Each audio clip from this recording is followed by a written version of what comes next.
মুহূর্তে আমরা এবার একটু কক্সবাজারে যেতে চাই, সেখানকার প্রচারণার খবরও জানাবো। আমাদের সহকর্মী মুহিব রয়েছেন, তিনি আমাদেরকে প্রচারণার খবর জানাতে যোগ দিচ্ছেন। মুহিব, কক্সবাজারে আপনি এই মুহূর্তে কোন নির্বাচনী প্রচারণায় অংশ নিয়েছেন? সেখানে যারা প্রার্থীরা রয়েছেন তারা প্রতীক বরাদ্দ পাওয়ার পরে প্রচারণায় আসলে কি বলছেন? আছি মহেশখালীর মাথার বাড়িতে। মূলত কক্সবাজারের যে হেভিওয়েট প্রার্থীরা রয়েছে তারা কিন্তু প্রচারণার যে প্রস্তুতি সেটি কিন্তু ইতিমধ্যে শুরু করে দিয়েছেন, যদিও দুপুর 2টা থেকে তারা তাদের আনুষ্ঠানিক প্রচারণা সেটি শুরু করবেন। আমি যে জায়গাটিতে আছি সেখানে বাংলাদেশ জামায়াত ইসলামের সহকারী secretary general doctor Hamidur Rahman Azad তার যে নির্বাচনী প্রচারণা সেটি শুরু করার প্রস্তুতি নিচ্ছেন, এবং অন্যদিকে আমার যে ঠিক বিপরীত এলাকা চকরিয়ার যে কোনাকালী সেখান থেকে আসলে প্রচারণা শুরু করেছেন বিএনপি স্থায়ী কমিটির সদস্য সালাউদ্দিন আহমেদ। তিনি সেখান থেকে আসলে চকরিয়ার কোনাখালী থেকে শুরু করে চকরিয়ার পুরো উপজেলা জুড়ে তিনি আজকে তার প্রচারণা চালাবেন বলে আমরা তার কাছ থেকে নিশ্চিত হতে পেরেছি। তার নেতাকর্মীরা উৎসব মুখর পরিবেশে সেখানে প্রচারণা চালাচ্ছেন।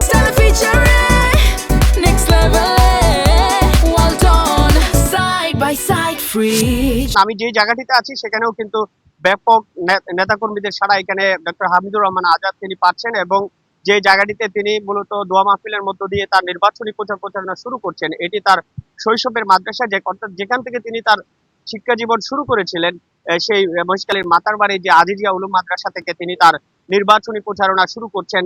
একটু আগেই তিনি এখানে উপস্থিত হয়েছেন এবং তার নেতাকর্মী থেকে শুরু করে বন্ধু বান্ধব এবং শৈশবের যে যারা শিক্ষক ছিলেন তারাও কিন্তু তার নির্বাচনী প্রচারণায় অংশ নিচ্ছেন। এবং তিনি একটু আগে গণমাধ্যমের সঙ্গে কথা বলেছেন, তিনি বলছেন যে এখন পর্যন্ত আসলে নির্বাচনী মাঠে যে লেভেল প্ল্যানিং যে ফিল্ড সেটি এখনো তিনি নিশ্চিত হতে পারছেন না, এবং নির্বাচন কমিশনে বিভিন্ন অভিযোগ দেওয়ার পরও তারা আসলে কোনো ধরনের সুরাহা পাচ্ছেন না। আমরা প্রশ্ন করেছিলাম আসলে বিকাশ নাম্বার দেওয়ার যে অভিযোগ মির্জা ফখরুল ইসলাম করেছেন সেটির উত্তরে তিনি বলেছেন এটি আসলে কোনো একটি দলের যখন পায়ের নিচ থেকে মাটি সরে যায় তখন কিন্তু তারা আবুল তাবুল বলতে শুরু করেন, এবং নির্বাচনী মাঠে তাদের যেই ফিল্ড যে খারাপ হয়ে গেছে সেটি বুঝতে পারার কারণে মূলত জনগণকে বিভ্রান্ত করার উদ্দেশ্যে এই সমস্ত বক্তব্য আসলে বিএনপি নেতাকর্মীরা দিচ্ছেন, এমনটা বলেছেন। আমরা হয়তো বিকেল নাগাদ বিএনপি স্থায়ী কমিটির সদস্য সালাউদ্দিন আহমেদের কাছে পৌঁছাতে পারবো, ততক্ষণ পরেই কিন্তু আমরা তার মাধ্যমে আমরা